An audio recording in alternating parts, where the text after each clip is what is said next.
चलो अभिकेंद्रीय बल की बात करते हैं। अब ये बताओ कि त्वरण उत्पन्न करने के लिए क्या चाहिए? त्वरण को कौन उत्पन्न करेगा? त्वरण कौन उत्पन्न करता है? त्वरण तो हमने सीख लिया कि अगर वो त्वरण नहीं रहेगा तो गति होगी ही नहीं, वृत्ताकार ये पक्का है। तो त्वरण कौन उत्पन्न करता है? त्वरण कौन उत्पन्न करता है ये बात हमने पहले पढ़ लिया है कि त्वरण उत्पन्न करने वाला कारक कौन है? बल। अगर बल नहीं है तो त्वरण कभी उत्पन्न होगा नहीं, इसकी गारंटी है। तो कोई बल होगा जो इस त्वरण को उत्पन्न कर रहा होगा। जो बल अभिकेंद्रीय त्वरण को उत्पन्न करता है, जो बल अभिकेंद्रीय त्वरण को उत्पन्न करेगा, अभिकेंद्रीय त्वरण को उत्पन्न करेगा या उत्पन्न करता है, उसको हम क्या बोलेंगे? अभिकेंद्रीय बल। ये तो जनरल बात हो गई, बच्चों वाली बात हो गई। अभिकेंद्र बल या अभिकेंद्रीय बल इंग्लिश में बोलते हैं सेंट्रीपिटल फोर्स, सेंट्रीपिटल फोर्स। और ये बच्चों वाली बात हो गई इसमें कि ऐसा वो हमको पता है कि त्वरण को उत्पन्न करने के लिए बल का होना अनिवार्य है। कोई ना कोई बल, भले ही बल कोई भी रहे, लेकिन बिना बल का त्वरण उत्पन्न हो ही नहीं सकता है। और हमको यही पता है कि गति के लिए त्वरण जरूरी है। अगर गति तभी होगी जब त्वरण होगा, त्वरण नहीं रहेगा तो गति हो ही नहीं सकती, ये भी हमको पता है। इसलिए पीछे के लेक्चर को आपको कनेक्ट करना है, जो पढ़ा रहा हूं उसको ढंग से रिवाइज करना है, दिमाग में स्टोर करना है, कॉपी में नहीं। कॉपी में स्टोर करके कोई फायदा नहीं है। तो बल की जरूरत है त्वरण उत्पन्न करने के लिए। तो अभिकेंद्रीय त्वरण भी तो बिना बल के उत्पन्न नहीं हुआ होगा, कोई बल होगा वही उत्पन्न कर रहा होगा। जो बल उत्पन्न करता है उसी बल को हम क्या बोलते हैं? अभिकेंद्रीय बल। बट ये बच्चों जैसा बात हो गया, थोड़ा सा इसको और हम परिष्कृत करेंगे। दिल बच्चा रहे चलेगा, दिमाग बच्चा नहीं होना चाहिए। आगे बढ़ते हैं। अभिकेंद्रीय बल समझो होता क्या है। अगर कोई व्यक्ति मान लो ऐसे सीधी रेखा में गति कर रहा है और कोई इस पर ऐसे लंबवत बल लगा दिया, यहां एक केंद्र है, पहले से फिक्स कर लिया है हमने। तो यहां पर क्या कर दिया गया? कोई केंद्र की दिशा में ऐसे बल लगा दिया। तो बल अगर इधर लगा होता ना तो वो सीधे चला गया होता, सीधे सीधे बल लगता तो सीधे जाता वो। लेकिन बल लग गया बेचारे को इधर, जिधर बल लगता है उधर ही त्वरण उत्पन्न होता है। ये भी पता है आपको कि बल की दिशा में ही त्वरण उत्पन्न होता है, बल की दिशा में ही हमेशा त्वरण उत्पन्न होगा। यह आपको दिमाग में रखना है। तो बल की दिशा में बल इधर लगाए तो त्वरण इधर आ गया केंद्र की तरफ, तो बेचारा अभी क्या हो जाएगा? इसे झुक जाएगा, भले पुष्पा हो तब भी झुक जाएगा। फिर यह केंद्र की तरफ त्वरण लग गया, फिर झुक गया, फिर केंद्र की तरफ त्वरण लग गया, फिर झुक गया, फिर केंद्र की तरफ त्वरण लग गया। मैं इक्वल नहीं बना पा रहा हूं। फिर केंद्र की तरफ बल लग गया। ऐसा करते करते अंततः वो क्या हो जाएगा? वृत्ताकार हो जाएगा। तो उस त्वरण जो बल भी लगेगा वो किधर लगेगा? केंद्र की ओर लगेगा, क्योंकि जब त्वरण केंद्र की दिशा में उत्पन्न हो रहा है तो बल भी पक्का है केंद्र की दिशा में ही लग रहा होगा, तभी तो त्वरण केंद्र की दिशा में उत्पन्न हुआ है। यह बात आपके दिमाग में होना चाहिए। तो अब हम परिभाषा क्या दे सकते हैं कि वृत्ताकार पथ पर गतिमान किसी पिंड पर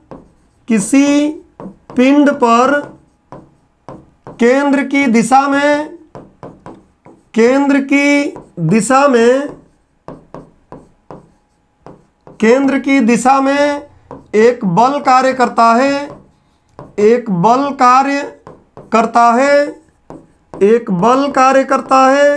जो केंद्र की दिशा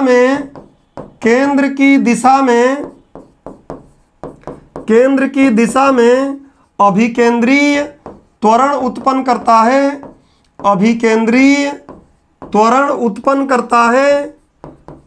करता है। इसी बल को अभिकेंद्रीय बल कहते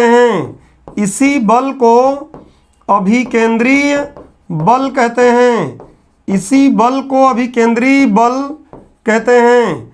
अब बात यह आती है कि इस बल को अभिकेंद्रीय बल कहते हैं। और ध्यान रख लेना कि जिस प्रकार अभिकेंद्रीय त्वरण के बिना वृत्ताकार गति नहीं हो सकती, तो अभिकेंद्रीय त्वरण का पापा कौन है? अभिकेंद्रीय बल। अभिकेंद्रीय बल ही तो अभिकेंद्रीय त्वरण उत्पन्न कर रहा है, मतलब अभिकेंद्रीय बल के बिना भी वृत्ताकार गति संभव नहीं है, यह ध्यान रखना है आपको। अभिकेंद्रीय बल इंग्लिश में सेंट्रीपिटल फोर्स बोलते हैं, तो इसको Fc द्वारा दिखाया जाता है। इसका संकेत क्या होता है? सामान्यतः हम Fc बोलते हैं। और अगर मान लो वृत्ताकार पथ पर जो गति कर रहा है व्यक्ति, त्रिज्या r है, इसका वेग अगर v है, तो हमको पता है कि बल बराबर क्या होता है? बल बराबर होता है द्रव्यमान इंटू में त्वरण। द्रव्यमान इंटू में त्वरण, तो अभिकेंद्रीय बल बराबर क्या हो जाएगा? तो अभिकेंद्रीय बल बराबर हो जाएगा अभिकेंद्रीय बल बराबर, शॉर्ट में लिख रहा हूं, अभिकेंद्रीय बल बराबर, अब द्रव्यमान तो अभिकेंद्रीय होगा नहीं, द्रव्यमान तो जो वस्तु घूम रहा है उसका वही रहेगा, तो द्रव्यमान इंटू अभिकेंद्रीय त्वरण को मैं AC लिख देता हूं। तो क्या हो जाएगा? अभिकेंद्रीय बल Fc बराबर द्रव्यमान क्या हो जाएगा? m अगर मान ले रहे हैं, और त्वरण अगर हमको पहले ही फॉर्मूला डेराइव करके भी देख लिए, तो v² बटा में r, तो इसका फॉर्मूला क्या होता है? Fc बराबर mv² अपॉन में r, और न्यूटन ही इसका मात्रक रहेगा भैया, यह आपको ध्यान रखना है। ये मत बोलना कि सर वो तो F बराबर m इंटू a में न्यूटन होता है। तो पीछे जैसे मात्रक निकाल के दिखाया अभिकेंद्रीय त्वरण का, वैसे ही अगर इन सब का मान रख के कट करोगे तो फिर से वही आ जाएगा kilogram metre upon second square, और kilogram metre upon second square को ही न्यूटन कहा जाता है, ऐसा हमने पीछे पढ़ लिया है। तो ये बात आपको क्लियर हो गई। ये बात क्लियर हो गई कि अभिकेंद्रीय बल क्या है। अब थोड़ी हम और बात करेंगे, बट इतने से कहानी नहीं बनने वाली है, ये अधूरा ज्ञान है। अब थोड़ा समझो कि जो अभिकेंद्रीय बल है, ये तो हमने पढ़ लिया कि सदिश राशि है, बल है तो सदिश होगा ही। अभिकेंद्र बल एक सदिश राशि है, अभिकेंद्र बल एक सदिश राशि है, अभिकेंद्र बल एक सदिश राशि है। तो इसकी दिशा किधर होगी? मैंने बता दिया। इसकी दिशा किधर होती है? दो तरीके से बोल सकते हो। एक तो बोलोगे अभिकेंद्र, तीन तरीके से बोल सकते हो, अभिकेंद्र त्वरण की दिशा में, अभिकेंद्र त्वरण की दिशा में, यह भी सही है। दूसरा ये बोल सकते हो कि वृत्ताकार मार्ग के केंद्र की तरफ, यह भी सही है। वृत्ताकार मार्ग के केंद्र की तरफ, यह भी सही है। और आपको पता है कि ये वृत्ताकार मार्ग है, केंद्र है, यहाँ पर ये V होता है, और V की दिशा किधर होती है? वेग की दिशा किधर होती है? स्पर्श रेखा की दिशा में। और 10वीं क्लास में आप लोगों ने गणित पढ़ा है कि स्पर्श रेखा और त्रिज्या के बीच का कोण क्या होता है? 90 डिग्री। तो हमको पता है कि इसी को हम बोल सकते हैं क्या? इसी को हम बोल सकते हैं कि वेग की दिशा के लंबवत, वेग की दिशा के लंबवत। और कौन से वेग की? तो आपको दिमाग में रखना है रेखीय वेग की, कोणीय वेग नहीं, रेखीय वेग। रेखीय वेग की दिशा के लंबवत। मान लो अगर कूट आ गया एग्जाम में, कभी आप लोगों को कूट देकर यही क्वेश्चन पूछ लिया तो कूटे जाओगे। अगर कंसेप्ट नहीं लगा के पढ़े हो तो, रट्टा किए हो तो कूटे जाओगे, नहीं रटे हो तो नहीं कूटे जाओगे। सारी एक ही बात है, चाहे अभिकेंद्र त्वरण की दिशा में बोल दो, चाहे वृत्ताकार मार्ग के केंद्र की तरफ बोल दो, चाहे वेग की दिशा के लंबवत बोल दो, तीनों एक ही बात है। और थोड़ा और अच्छा हो जाएगा जब रेखीय वेग की दिशा बोलोगे, तब कोणीय वेग नहीं। चलो भैया, इतनी बात अभिकेंद्रीय बल की दिशा हमको समझ में आ गई। अभी भी ज्ञान अधूरा है, अभी भी ज्ञान अधूरा है, इसको पूरा करते हैं। बॉलीवुड वाले गाना बनाते हैं ना कि जिंदगी अधूरी थी या जिंदगी अधूरी है, और कैसे है तुमने आके कर दिए पूरे। तो इसको पूरा करते हैं। देखो क्या करेंगे इसको पूरा करने के लिए, ध्यान से आपको दिमाग में यहां रखना है कि अभिकेंद्रीय बल अभिकेंद्री बल एक वास्तविक बल है। वास्तविक मतलब रियल में जो लगता है, ये आभास नहीं होता है। कुछ बल हमको आभास होते हैं लेकिन रियल में लगते नहीं हैं, उसको बोलते हैं छदम, सूडो फोर्स या आभासी बल। लेकिन ये एक्चुअल बल है, रियल बल है। तो हम क्या बोलेंगे? अभिकेंद्री बल एक वास्तविक बल है। अभिकेंद्री बल एक वास्तविक बल है, ये बात तो सही है। लेकिन दिमाग में रखना है, लेकिन यह प्रकृति का मूल बल नहीं है। लेकिन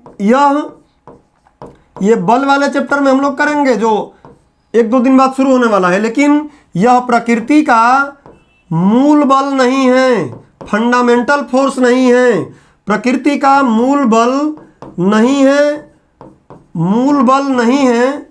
अब ये मूल बल क्या होता है? तो ध्यान रख लो कि जब ब्रह्मांड का निर्माण हुआ, ब्रह्मांड के निर्माण से पहले, ब्रह्मांड के निर्माण से पहले, ब्रह्मांड के निर्माण से पहले मतलब अगर हम भूगोल में जाकर देखें तो big bang theory, big bang theory से पहले, बिग बैंग थ्योरी से पहले एक सुपर बल हुआ करता था। कौन सा बल हुआ करता था? सुपर बल। और ये सुपर बल विस्फोट के बाद, बिग बैंग थ्योरी पढ़े होंगे तो पता होगा, बिग बैंग थ्योरी में जब पढ़ते हैं कि विस्फोट हुआ, तो विस्फोट के बाद धीरे धीरे ये 4 बलों में विभाजित 4 बल बन गए। और 4 बल वो कौन से हैं? एक है गुरुत्वाकर्षण, इसको मैं डिटेल में कवर करूंगा अगले चैप्टर में, गुरुत्वाकर्षण बल। अगला है विद्युत चुंबकीय बल, विद्युत चुंबकीय, पूरा लिखूं? चलो ठीक है, पूरा तो नोट में मिल जाएगा अभी। विद्युत चुंबकीय बल। तीसरा है प्रबल नाभिकीय बल, प्रबल नाभिकीय बल।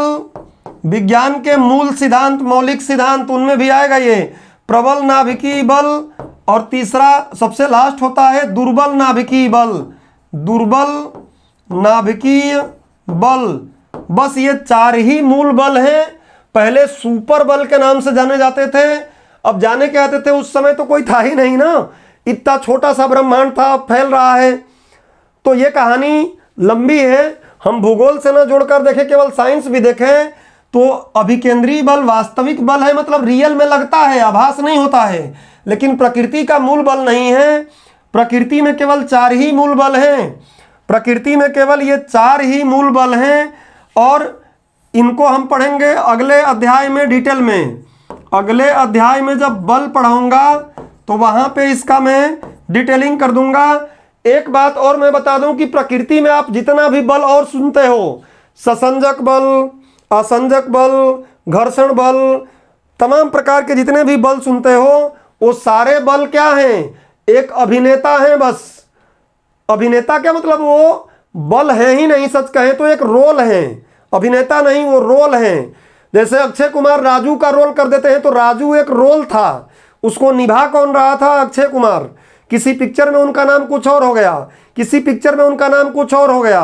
तो बाकी अन्य इन 4 के अलावा जो बल हैं वो एक रोल हैं। और अभिनेता ये 4 ही हैं, ये 4 ही एक्टर हैं बॉलीवुड के, इस बॉलीवुड के, साइंस वुड के, ये 4 ही बल हैं। और ये 4 ही अलग अलग फिल्मों में अलग अलग रोल निभाते हैं।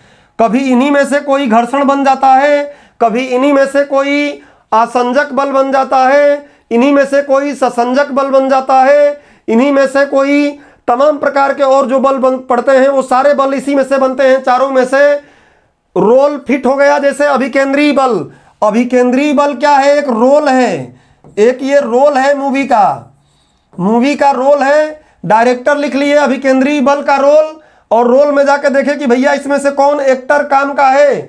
तो कभी कभी ये उस एक्टिंग को निभा देगा तो पार्ट 2 में ये आ जाएगा, तो पार्ट 3 में ये आ जाएगा।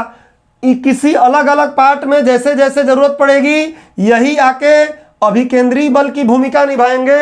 या अन्य जो बल होते हैं, जितने भी बल आप पढ़ते हैं, उन सारे बलों का अभिनय करने वाला अगर कोई बल है, रियल मूल बल अगर कोई है तो यही 4 हैं, बाकी सारे बल तो इन्हीं के रोल हैं, यही जब रोल निभाते हैं तो उनके नाम बन जाते हैं, जो आगे जरूरत पड़ेगी जितनी उतनी हम पढ़ेंगे। तो ध्यान रखेंगे कि प्रकृति का ये मूल बल नहीं है, प्रकृति में 4 मूल बल हैं। अब बात आती है कि अभिकेंद्रीय बल जो है, विभिन्न स्थितियों में अभिकेंद्रीय बल विभिन्न बलों से प्राप्त होता है। विभिन्न स्थितियों में अभिकेंद्रीय बल, विभिन्न स्थितियों में अभिकेंद्रीय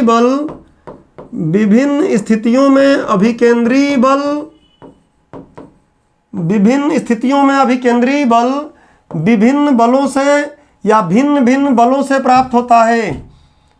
एक मिनट, भिन्न भिन्न बलों से प्राप्त होता है, भिन्न भिन्न बलों से प्राप्त होता है। तो कुछ एग्जाम्पल भी होना चाहिए हमारे पास। प्राप्त होता है, पहला एग्जाम्पल देखते हैं। कोई भी ग्रह सूर्य के चारों ओर घूम रहा है, या कोई भी उपग्रह अपने ग्रह के चारों ओर घूम रहा है, या कोई भी पिंड अपने किसी केंद्र के चारों तरफ घूम रहा है, जहां भी घूमे वो। तो मैं बात कर रहा हूं पृथ्वी कि पृथ्वी जब सूर्य के चारों ओर, पृथ्वी जब सूर्य के चारों तरफ परिक्रमा करती है, पृथ्वी जब सूर्य के चारों ओर परिक्रमा करती है तो अभिकेंद्रीय बल इनके बीच लगने वाले गुरुत्वाकर्षण बल से प्राप्त होता है। इस फिल्म में कौन इसका रोल निभाएगा? गुरुत्वाकर्षण बल। जैसे आप लोग क्लास में मॉनिटर बने होंगे कभी, तो क्या आज तक आप मॉनिटर हैं? मॉनिटर तो एक पद था, उस मॉनिटर वाले पद पर पता नहीं कितने बच्चे आके निकल गए होंगे।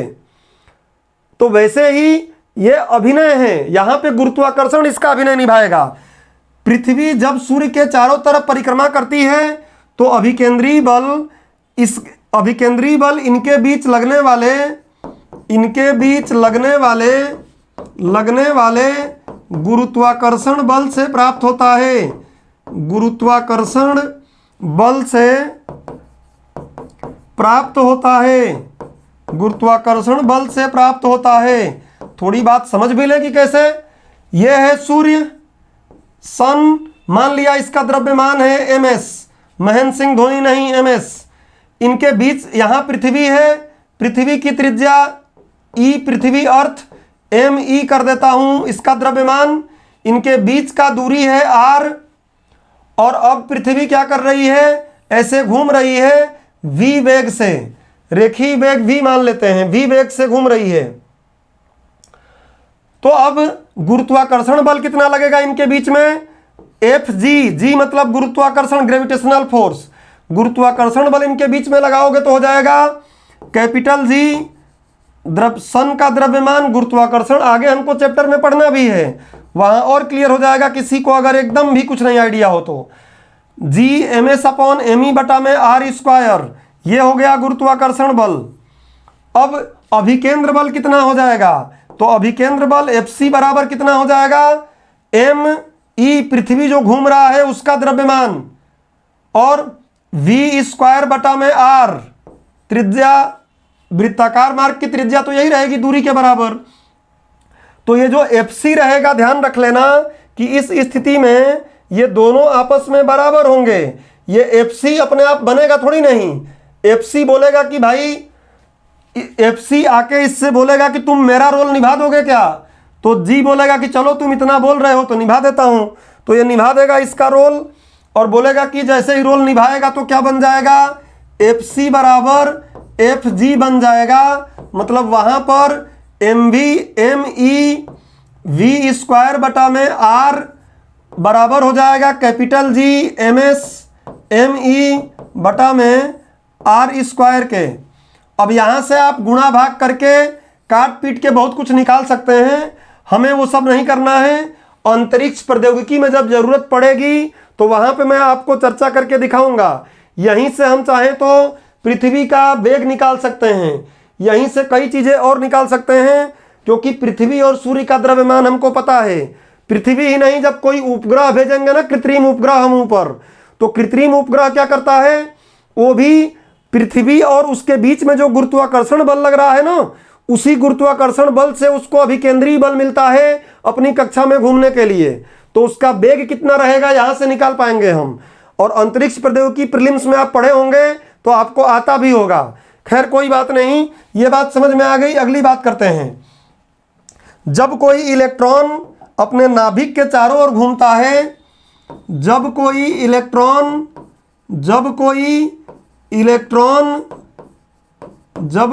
इलेक्ट्रॉन अपने नाभिक के चारों तरफ परिक्रमा करता है या घूमता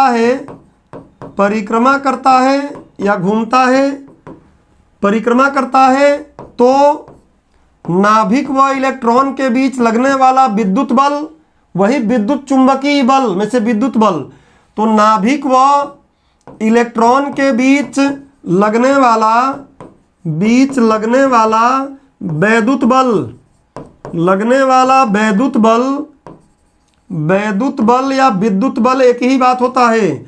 वैद्युत बल अभिकेंद्रीय बल का काम करता है। शुभम राय क्लास में है, भोपू बजाओ। अभिकेंद्रीय बल का कार्य करता है, नहीं है, बल का कार्य करता है। आज भी लग रहा है कि ट्रैफिक है। मैं इसीलिए पूछा इनसे, क्योंकि मुझे भी जाना है, तो क्लास में वो नहीं है मतलब ट्रैफिक है। अब वो रिकॉर्डेड देखेंगे, तो ट्रैफिक पता करने का सबसे बढ़िया जरिया यही है। जब कोई इलेक्ट्रॉन अपने नाभिक के चारों तरफ परिक्रमा करता है, तो नाभिक व इलेक्ट्रॉन के बीच लगने वाला वैद्युत बल अभिकेंद्रीय बल का कार्य करता है। ये कैसे? ये नाभिक है, मान लो ये नाभिक है, तो सूर्य से बड़ा तो नाभिक दिख रहा है। अरे बनाना ही तो है नाभिक। नाभिक पर आवेश मान लिया, आवेश क्या है नहीं समझ में आए तो टेंशन नहीं लेना है। चार्ज आवेश Q1 है, यहाँ इलेक्ट्रॉन है, ये इलेक्ट्रॉन है, इसका द्रव्यमान m है, v वेग से ये गति कर रहा है, और इस पर आवेश Q2 है। तो विद्युत बल कितना होता है समझ लो, आगे जरूरत पड़ेगी तो बताऊंगा। विद्युत बल बराबर होता है, फॉर्मूला विद्युत बल को मैं Fe कर देता हूं, Fe, तो Fe बराबर हो जाएगा 1/4 पाई एप्सिलॉन नॉट। इसको पढ़ते हैं एप्साइलन, कुछ लोग पढ़ते हैं एप्साइलन नॉट, जीरो भी बोल सकते हो इस चिन्ह को। 1/4 pi epsilon not Q1 Q2 बटा में R², इतना न्यूटन होता है।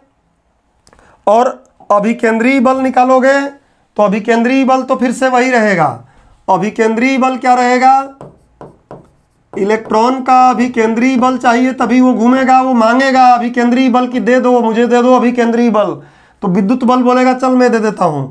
Fc बराबर क्या हो जाएगा? इलेक्ट्रॉन का द्रव्यमान me, और इंटू में Fc v²/r, तो v² बटा में ve मतलब इलेक्ट्रॉन का वेग, और बटा में दोनों के बीच की दूरी है r। तो ये हो गया। इस स्थिति में क्या हो जाएगा? अतः ये जो Fc मिल रहा है किससे मिलेगा? विद्युत बल से मिलेगा। me ve² बटा में r बराबर हो जाएगा 1/4 pi epsilon not Q1 Q2 बटा में R²। यहाँ से आप इलेक्ट्रॉन का वेग निकाल लोगे। इलेक्ट्रॉन का वेग यहीं से निकाला गया है, इलेक्ट्रॉन का घूमने का वेग यहाँ से निकल जाता है। खैर हमें गणना करने की जरूरत नहीं है। ये एप्सिलॉन का मान क्या होता है, निर्वात में इसका मान क्या होता है, किसी माध्यम में क्या मान होता है, ये सब हम नहीं करेंगे, जरूरत ही नहीं है। वो तो मैं ऑलरेडी आपको कुछ % ज़्यादा करके दे रहा हूँ कि आपको कंसेप्ट क्लियर रहे। और ऐसे ही अगर कभी कोई व्यक्ति, कभी कोई वाहन किसी घुमावदार सड़क पर मुड़ता है, तो सड़क व टायर के बीच लगने वाला घर्षण बल के बीच लगने वाला घर्षण बल अभिकेंद्री बल प्रदान करता है। घर्षण बल अभिकेंद्री बल प्रदान करता है। अभिकेंद्री बल प्रदान करता है। अब इसका फॉर्मूला वगैरह देखने की जरूरत नहीं है, इतना दिमाग में रखो। कई बार ऐसा होता है कि जब कहीं मोड़ पर मुड़ते हैं तो अपने शरीर को भी हम ऐसे झुका लेते हैं। अब चाहे वो फिजिक्स पढ़ा हो नहीं पढ़ा हो, प्रकृति का नियम है, सबको पता है। तो अपने शरीर को ऐसे झुका देता है वो, क्यों? क्योंकि अगर टायर से पर्याप्त नहीं मिल रहा है, स्पीड ज़्यादा है, तो अपने शरीर को ऐसे झुका देते हैं जिससे कि अभिकेंद्र बल, अच्छा ध्यान रख लेना कि वो झुकाता किधर है, जिधर साइकिल झुकती है उधर ही झुकाता है अपने को। उल्टा झुका दे तो बात बिगड़ जाएगी। झुकाता उधर ही है क्योंकि केंद्र उधर है, और केंद्र की तरफ ही अभिकेंद्री बल चाहिए, केंद्र के तरफ ही अभिकेंद्री त्वरण चाहिए, और इसलिए केंद्र की तरफ अपने आप को झुका देता है, और झुकाता है तो अभिकेंद्र बल पर्याप्त मिल जाता है जिससे वो गिरता नहीं है। तो ऐसे क्वेश्चंस आपको कभी 3 नंबर वगैरह में लिखने को आ सकते हैं, MPPSC मेंस की बात अगर करें तो। चलो इतनी बात समझ में आ गई तो भोपू बजाओ, आगे बढ़ें। और चलो अब थोड़ा सा समझ लो कि इसको लिखोगे कैसे। इसको लिखने की कहानी देख लो एक बार। इसको लिखने की कहानी देख लेते हैं। 2 दिन और आपको ऐसे लिखना पड़ेगा। देखिए, अभिकेंद्री बल, चूंकि त्वरण उत्पन्न करने के लिए त्वरण की दिशा में ही किसी बल की आवश्यकता होती है, अतः परिभाषा क्या हो जाएगा? एक समान वृत्तीय गति करने वाली वस्तु पर वृत्तीय मार्ग के केंद्र की तरफ एक बल कार्य करता है, जो वस्तु के वृत्तीय मार्ग पर बनाए रखने के लिए, वस्तु को वृत्तीय मार्ग पर बनाए रखने के लिए आवश्यक होता है। इस बल को ही अभिकेंद्री बल कहते हैं। उधर भी परिभाषा लिख दिया, यहाँ भी लिखा हुआ है। यदि m द्रव्यमान वाली कोई वस्तु r त्रिज्या वाले वृत्ताकार मार्ग पर गतिमान हो तो इस दौरान वस्तु का अभिकेंद्री त्वरण AC हो तो बल बराबर द्रव्यमान इंटू त्वरण, अभिकेंद्र बल बराबर द्रव्यमान इंटू अभिकेंद्र त्वरण। पूरा वही फॉर्मूला यहाँ पे आ गया है। जानकारी प्लस में अभिकेंद्री बल प्रकृति का कोई मूल बल नहीं है, वास्तविक बल वहाँ बोर्ड पे बता दिया हूँ। प्रकृति के चारों मूल बल का नाम विस्तार से आगे पढ़ेंगे, यहाँ भी लिखा है। ये पृथ्वी वाली बात हो गई, पृथ्वी और सन वाली सही तरीके से लिख दिया गया है। एक एक बात तरीके से इलेक्ट्रॉन वाली बात हो गई, और ये बात हो गई वाहन वाली। इतनी बातें आपको लिखनी है तो अभिकेंद्री बल के बारे में आप क्लियर कट समझ जाओगे। आपकी कॉपी में अभिकेंद्री बल आ जाएगा। अब हम लोग इस नोट के बाद कुछ एग्जाम्पल लिखेंगे, तो आप लोग एक काम कर लीजिए, अपने कॉपी में कहीं 2-4 एग्जाम्पल लिख लीजिए, जिससे कि फ्यूचर में काम करेगा। तो कहीं भी लिख लो, नोट डाल के, या कहीं भी लिख लो, या सोच लो कि जो मैंने PDF भेजा है आपको, मेरे में जितने पेज लगे हैं आप में भी मैं मान लेता हूँ उतने ही पेज लगेंगे, तो उतनी जगह छोड़ के लिख लो। अगर कि कोई जो डायरेक्ट लिख रहा है अभी, तो मेरा कितने पेज लगे हैं? 3-4 पेज लगे होंगे मेरे, तो आप भी 3-4 पेज छोड़ लीजिए, डेरिवेशन भी करना है उसके साथ। तो देख लीजिएगा, कुछ एग्जाम्पल लिख लो, या छोड़ो, उन एग्जाम्पलों को मैं आपको नोट करके भेज दूंगा, मतलब ही नहीं है, हटाओ उसको। अब आ जाओ अपकेंद्री बल। अब हम बात करेंगे किसका? अपकेंद्री बल। आज की क्लास का अगला बात रहेगा अपकेंद्री बल। एक बार मैं समय देख लूं कि समय क्या हो रहा है, क्योंकि कल अभी हो रहा है 3-5 बड़ा अजीब समय पर देखा मैं। 3-5 ही आजकल लोग कर रहे हैं, और 3-5 ही हो रहा है। अजीब सा संयोग है। चलो बात करते हैं अपकेंद्री बल का। अपकेंद्री बल, इस पर कभी विस्तार से चर्चा करेंगे, बट जनरल अभी पढ़ लेते हैं। अपकेंद्री बल, जिसको हम बोलते हैं क्या? अपकेंद्र बल को सर इंदौर में ज़्यादा बारिश हो रही है क्या? हाँ बहुत हो रही है भैया बारिश। बारिश से यहाँ तंग आ गए हैं। मुझे लगा कि तुम बोल रहे हो कि इंदौर में ज़्यादा 3-5 हो रहा है क्या। बारिश हो रही है ज़्यादा, 3-5 का नहीं बोल सकता मैं, वो तो जब तक आप लोग जागोगे नहीं तब तक होता रहेगा। अपकेंद्रीय बल जिसको बोलते हैं centrifugal force, centrifugal force, centrifugal force. सबसे पहले ध्यान रख लो